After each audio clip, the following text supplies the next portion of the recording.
Hello guys, how are you all. बहुत interesting thumbnails हमें YouTube पर देखने को मिल रहे हैं। NET is not compulsory, PhD is not compulsory, assistant professor directly PG के बाद बना जा सकता है। अरे, ऐसा कुछ भी नहीं है। ये जो एक्ट किया जा रहा है, ये जो यूजीसी ने रेगुलेशन रिलीज किया है, इसे ध्यान से पढ़िए। This is not something that you can easily understand. तो इस वीडियो में स्पेसिफिकली मैं बात करने वाली हूँ यूजीसी के द्वारा रिलीज किए गए इस ड्राफ्ट रेगुलेशन 2025 की। So first thing first, stop scrolling, and if you want to know the direct recruitment process, the promotion process in a very easy language and very easy way, I tell you, you are at the right place. क्योंकि यहाँ पर we are not digressing here and there, talking in high tone and low tone to attract your attention. हम direct बात करेंगे, entry level की बात करेंगे, क्या है, क्या बदला है, क्या नहीं बदला है, इसकी भी बात हम करेंगे। तो आज के इस वीडियो में बने रहिएगा और साथ के साथ with the proof of the draft I am going to sideline the major pointers of the draft, जो उन बच्चों को, उन कैंडिडेट्स को, उन एस्पिरेंट्स को पता होना चाहिए जो कि असिस्टेंट प्रोफेसर बनने के लिए एस्पिरेशन रखते हैं। उनको एलिजिबिलिटी की समझ होना बहुत ज्यादा जरूरी है। So rather than shutting off your books कि मैम नेट कंपल्सरी नहीं है, just shut off your books and keep your focus on PhD और keep your focus on other things कि अब advertisement आएगा, we will apply and we'll get selected with a blink of the eye।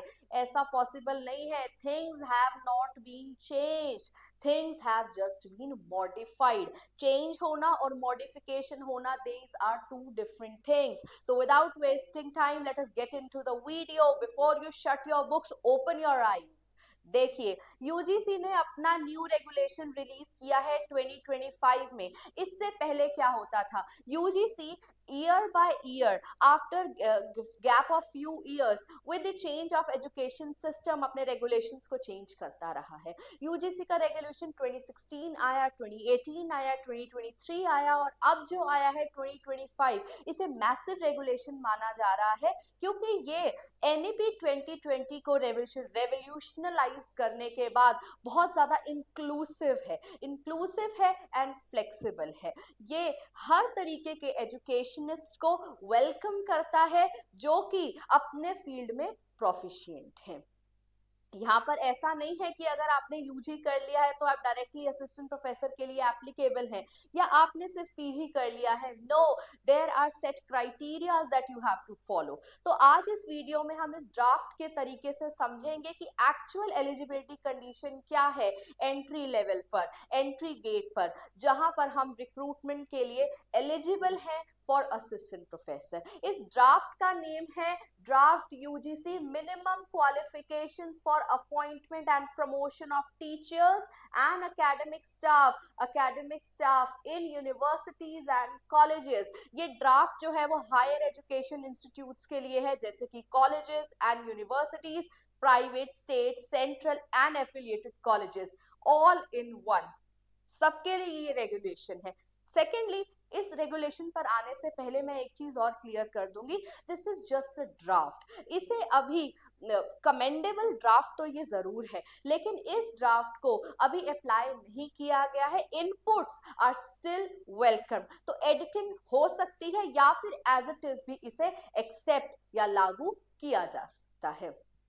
देखिए, ये जो हमारा draft है that stands applicable to higher education institutes like universities and colleges.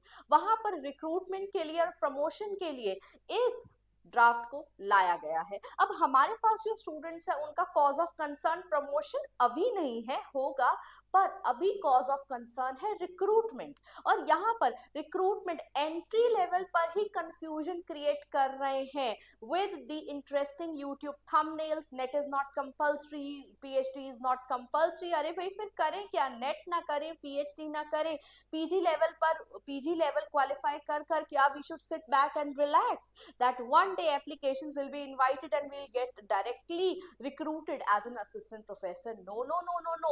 Read the draft carefully and then talk about, take time, then talk about the regulation, think where you stand fit.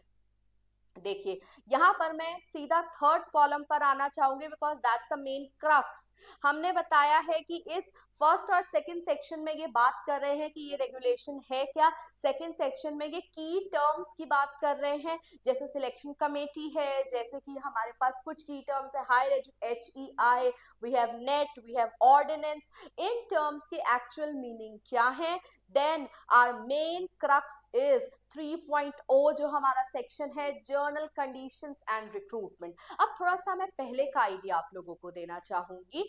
यहाँ पर क्या होता है बेटा, पहले जब recruitment होता था तो रिक्रूटमेंट के लिए कॉलेजेस एंड यूनिवर्सिटीज एक नेशनल डेली न्यूज़पेपर में एडवर्टाइज करते थे कि हमें इस फॉलोइंग सब्जेक्ट के लिए इतने नंबर ऑफ फैकल्टीज की रिक्वायरमेंट है। एप्लीकेशंस को इनवाइट किया जाता था और उसके बाद स्क्रूटिनाइज किया जाता था कि कौन स्टूडेंट्स एलिजिबल है। मेरिट लिस्ट के अकॉर्डिंगली एक लिस्ट तैयार किया जाता था, इंटरव्यू के कॉल लेटर्स दिए जाते थे एंड इंटरव्यू होता था। स्क्रीनिंग कमेटी जो है वो सिलेक्शन कमेटी इंटरव्यू में बैठती थी और वहां पर हमारा रिक्रूटमेंट किया जाता था। आप फर्स्ट पॉइंट मेरे साथ पढ़कर देखिए, क्या उसके पॉइंट, तब के पॉइंट और आज के पॉइंट में क्या डिफरेंस है। कोई डिफरेंस नहीं है। The direct recruitment to the post of assistant professor, associate professor and professor in the higher education institute shall be based on merit। तब भी मेरिट पर बेस्ड था, अब भी मेरिट पर बेस्ड है। Through an all India advertisement, through an all India advertisement. क्या change आया है, followed by selection by a duly constituted selection committee as per the provisions made under these regulations। बेटा पहले भी ऑल इंडिया एडवर्टीजमेंट होता था, selection committee होती थी और मेरिट, यही तीन चीजों के थ्रू ही तो हमारा रिक्रूटमेंट एंड प्रमोशन होता था। तो अब क्या बदला है उसमें, कुछ भी नहीं बदला है। Second thing, if the discipline subject chosen in the 4-year undergraduate program, a 4-year undergraduate program। अब मैं यहाँ पर बात करना चाहूंगी NEP 2020 की। NEP नेशनल एजुकेशन पॉलिसी 2020 ने हमारे एजुकेशन सिस्टम को रेवोल्यूशनलाइज कर दिया है, इंक्लूसिव बना दिया है और फ्लेक्सिबल बना दिया है। तो उसी को माइंड में रखते हुए 4-year इंटीग्रेटेड कोर्स को नेशनल एलिजिबिलिटी टेस्ट में भी ऐड किया गया है और उसके साथ साथ उसी के बेसिस पर ही रिक्रूटमेंट प्रोसेस को भी थोड़ा मॉडिफाई किया गया है और फ्लेक्सिबल बनाया गया है। अगर आप 4-year इंटीग्रेटेड प्रोग्राम से बिलोंग करते हैं तो आप, और उसके बाद आपका पीजी का सब्जेक्ट डिफरेंट है और पीएचडी का सब्जेक्ट या डिसिप्लिन डिफरेंट है, तो भी आप एलिजिबल हैं असिस्टेंट प्रोफेसर के लिए। तो यहाँ के रेगुलेशन में फ्लेक्सिबिलिटी की बात की गई है। यहाँ के रेगुलेशन में निगेट नहीं किया गया है कि आप नहीं अप्लाई कर सकते हैं या आपको नेट की रिक्वायरमेंट नहीं है। तो कुछ जो चीजों में बेसिक चेंज आया है उसकी बात हम यहाँ पर कर लेते हैं। C.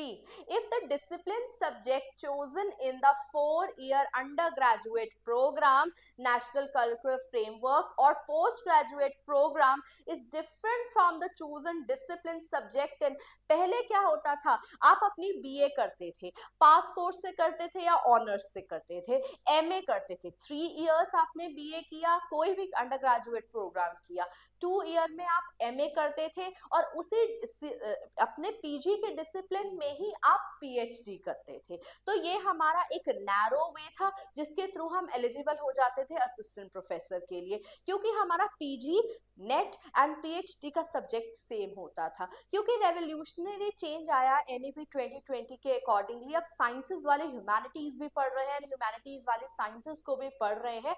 तो क्या पता कि स्टूडेंट का इंटरेस्ट कौन से सब्जेक्ट में सिट हो जाए, बैठ जाए, तो वो उसी में ही अपना पीजी परस्यू करता है, उसी में ही वो अपना पीएचडी परस्यू करता है। तो उस नैरो लाइन को इन्होंने ब्रॉडन करा सबसे पहले। अब उस ब्रॉडन किया है तो इंक्लूसिविलिटी तो लानी पड़ेगी, उसी इंक्लूसिविलिटी को लाने के लिए इस ड्राफ्ट को रेगुलेट किया गया है। in which a candidate obtained PhD shall be considered eligible for appointment as assistant professor. अगर आपका UG एंड PG का सब्जेक्ट आपस में मैच नहीं करता है या फिर PG एंड PhD का सब्जेक्ट आपस में मैच नहीं करता है तो भी आप एलिजिबल है असिस्टेंट प्रोफेसर के लिए, असिस्टेंट प्रोफेसर की एप्लीकेशन के लिए। If the discipline subject chosen in the 4-year undergraduate program or postgraduate program is different from the chosen discipline subject in NET set, the discipline subject in which a candidate qualified NET shall be considered। अगर आपने PhD नहीं किया है, NET qualify किया है, तो भी आप असिस्टेंट प्रोफेसर के लिए एलिजिबल हैं। तो इन दैट केस बेटा नेट को निगेट नहीं किया गया है। Long story short, last year ही हमारे दिसंबर 2024 अटेम्प्ट से, हम जून 2024 अटेम्प्ट से क्या कर दिया गया, नेट को 3 कैटेगरीज में डिवाइड किया गया, JRF, net and assistant professor, third is PhD only. पहले नेट को मैंडेट किया गया है, that rule has still not change. तो नेट की कंपल्शन कहाँ हटी है? आपको PhD में भी एडमिशन लेने के लिए, किसी भी प्राइवेट या स्टेट यूनिवर्सिटी में एडमिशन लेने के लिए, you ultimately you have to qualify NET. NET is road to PhD। तो फॉर स्टूडेंट्स लाइक जिन्होंने रेगुलेशन 2016 और 2018 के अकॉर्डिंगली PhD किया है, यहाँ पे मैं उन स्टूडेंट्स की बात नहीं कर रही हूँ। I am talking about the present students जो कि 4-year अंडर ग्रेजुएट प्रोग्राम से आ रहे हैं, NEP 2020 के अकॉर्डिंगली पढ़कर आ रहे हैं। तो यहाँ पर रिलैक्सेशन भी हमें दिया जाएगा। अब यहाँ पर अब ये मेन आइडिया जो यहाँ पर मैं आप लोगों को बताना चाहती हूँ, that is this.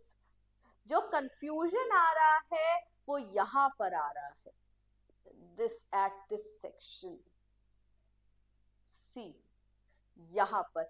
This is the crux of this video. अब बेटा क्या है कि यहां पर जो कंफ्यूजन क्रिएट हो रही है उन्हें मैं कुछ 3 पॉइंटर्स के साथ आप लोगों को क्लियरली बताना चाहती हूं। वो क्या है, देखिए। If you have a UG degree,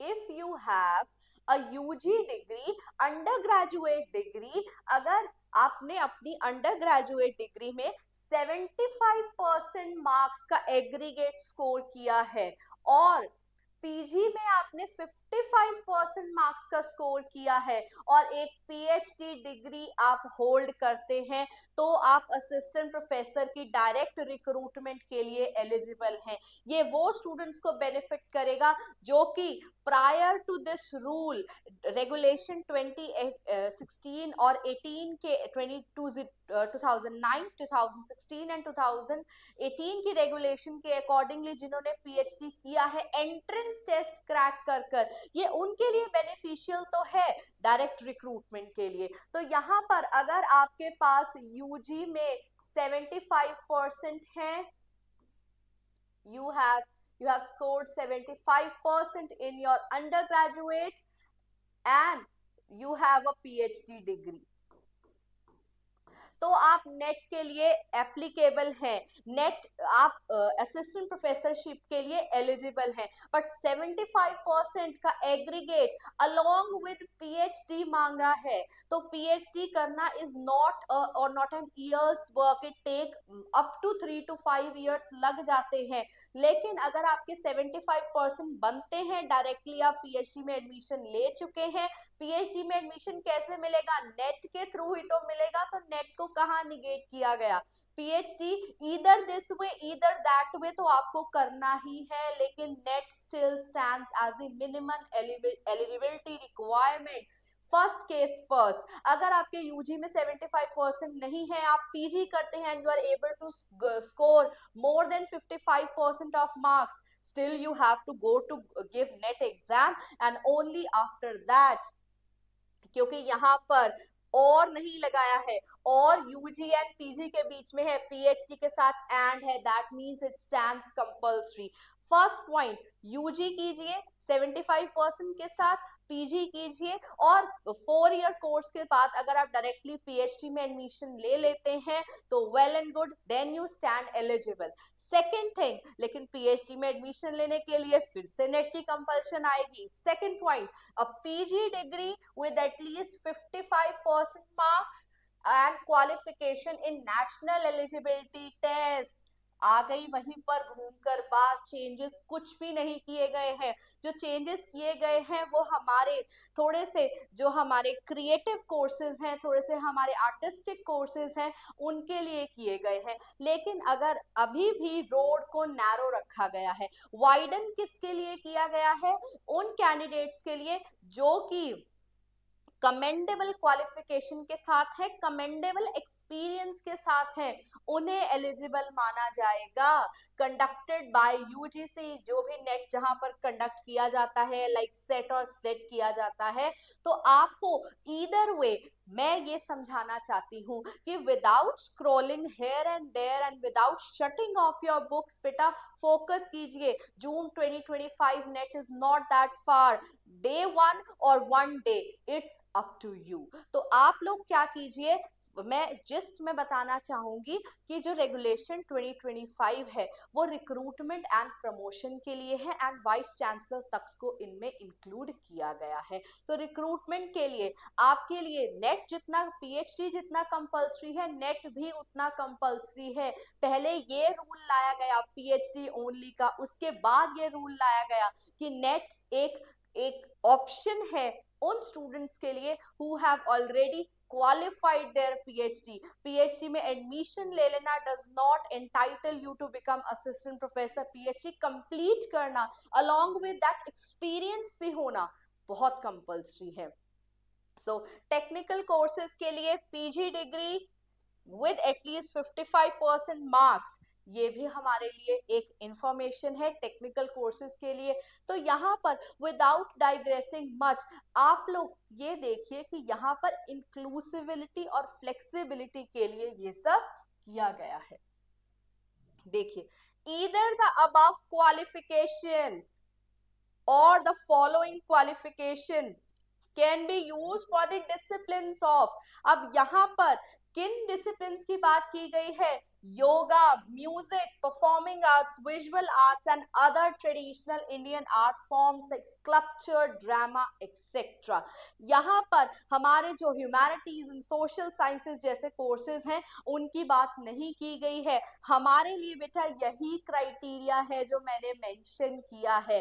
this criteria will be abided by, will stand for the creative courses like visual arts, yoga। लेकिन इसमें भी आपको कमेंडेबल होना पड़ेगा, एक्सपीरियंस लेकर के आना पड़ेगा, ऑथेंटिकेटेड प्रूफ के साथ। तो यहाँ पर with before I and this video, मैं एक सजेशन आप लोगों को देना चाहूंगी कि ये ड्राफ्ट को आप खुद पढ़िए, समझिए, rather than relying on online sources जो कि अपने थंबनेल पर लिख रहे हैं। क्या नेट अब जरूरी नहीं है? नेट बिल्कुल जरूरी है। अरे बाबा, अगर फर्स्ट ऑप्शन पर भी जाते हो, 4 ईयर इंटेग्रेटेड कर डायरेक्ट पीएचडी पर भी जाते हो अकॉर्डिंग टू एनईपी 2020, तो पीएचडी वाला भी तो पहले नेट ही कहेगा कि क्वालिफाई करके आओ। तो नेट का स्टैंड कहाँ गया है? कहीं नहीं गया, जहां हम हैं वहीं पर है। Net is still equally important. Draft ने रोड को वाइडन किया है, वेलकम किया है, एक्सपीरियंस्ड फैकल्टी को वेलकम किया है, एक्सपीरियंस्ड एक्सपर्टीज एंड एंटरप्रेन्योर्स को वेलकम किया है, rather than they have widened, they have become much more inclusive and flexible। but ये कह देना कि नेट और पीएचडी कंपल्सरी नहीं है, that is just to attract the subscribers and attract the like and views. तो इस वीडियो के साथ मैं यहीं पर अपना जो डिस्कशन है उसे कंक्लूड करना चाहूंगी, और साथ ही साथ मैं एक मैराथन रन करने वाली हूँ regarding the ages of history of English literature, because हम अपना टाइम वेस्ट नहीं करेंगे। रेगुलेशन जरूर आई है, उसे जरूर पढ़ेंगे, समझेंगे, लेकिन we will not digress here and there, scribbling and scrolling the videos जो आपको टेम्प्ट करेंगी कि नेट बंद कर दिया गया है। Now we should sit back and relax. Please don't sit back and relax. Stand up and start with the history of English literature. The video will be uploaded really very soon. Let's prepare together and prepare well to rock. Thank you. Have a nice day.